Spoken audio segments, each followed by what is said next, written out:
Hey guys, just wanted to talk to you a little bit today about the overview of my book, Playing the Trumpet at 3 Zones of Compression. You know, trumpet pedagogues have been around for about 200 years. I think Jean-Baptiste Daimon wrote his in the mid to late 18th century. So when you think about it, what do we really know about trumpet technique? So I believe that trumpet playing is really not that much about the valves. I think we can agree upon that. The valves set up 7 different lengths of tubing, but they don't really help us play low or high or move around the horn.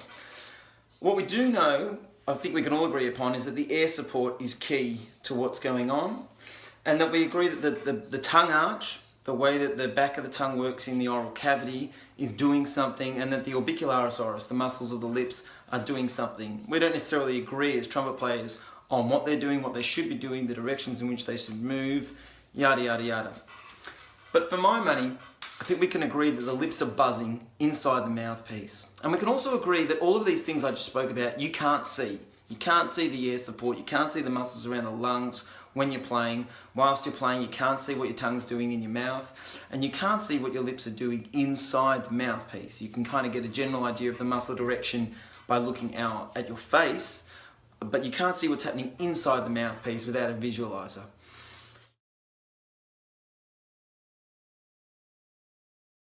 So, in my opinion, for the last 200 odd years, trumpet players, particularly good trumpet players, have tried to write objectively about what they felt subjectively, what they thought it felt like their tongue, lips, and lungs were doing.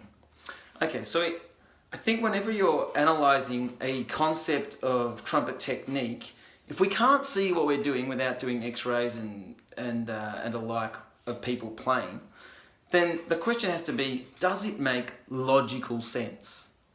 We agree that the lips are buzzing, and I think we can agree that the things that are making the lips buzzing is the air passing between the lips, and that the faster that airspeed goes, the faster the lips vibrate. That makes sense to me. That makes logical sense. So what makes air speed generated by a human go faster? And it means that the air needs to be under some kind of compression, exactly like a bike pump, an old-fashioned bike pump where you'd pump the tyres on your bicycle as a kid. You're compressing that air and forcing it into a smaller space, and that forces the air to move faster. That doesn't mean tension.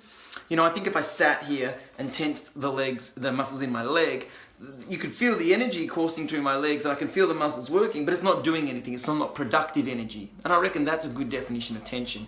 The expense of energy that's not producing a productive result. But if I went to kick a ball or run, then those muscles are working, but they're producing a result.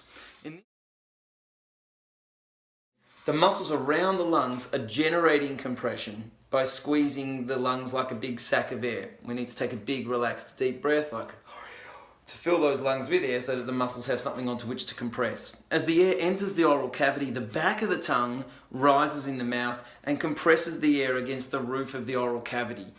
I don't believe it's E-A-E-A-E. I think that's the middle of the tongue, and I think that's in charge of generating the kind of tone we want, whether we want to play with a dark sound or a bright sound, to use two general kind of sound qualities. I think the middle of the tongue's in charge of that. The front of the tongue is in charge of tonguing. And then the thing that's caused the most discrepancy, the most contentious thing as trumpet players is, what are the lip muscles doing? How should they be moving? In what direction should they be moving? What lip surface is being vibrated? The list goes on. Well, in my opinion, much like an old-fashioned hose, when you wanted to squirt your brother or sister as a little kid and you had the tap already on full bore, you'd put your thumb over the top of the nozzle. That would close the aperture of the hose, and the water would have to move faster and further without there being extra work being done by the pump. In that case, that would be our air support, by the way, in that analogy. And so for my money, the top and bottom lip have to come closer together, which Jeff Smiley, and I've borrowed his vernacular here, the roll-in is causing to compress the airstream as it exits the lips, and that causes the lips to vibrate faster.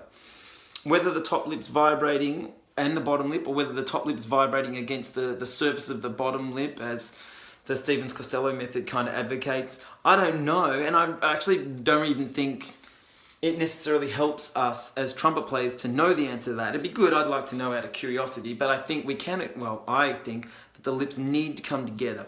I call that, as I said, I borrowed Jeff Smiley's vernacular there, the roll in. And the other words I like to use is activating the hard skin.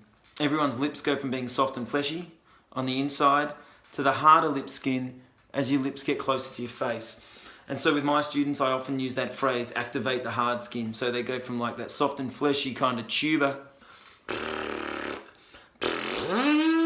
and as you get that harder skin to vibrate, you get that higher pitch sound, as you can hear there.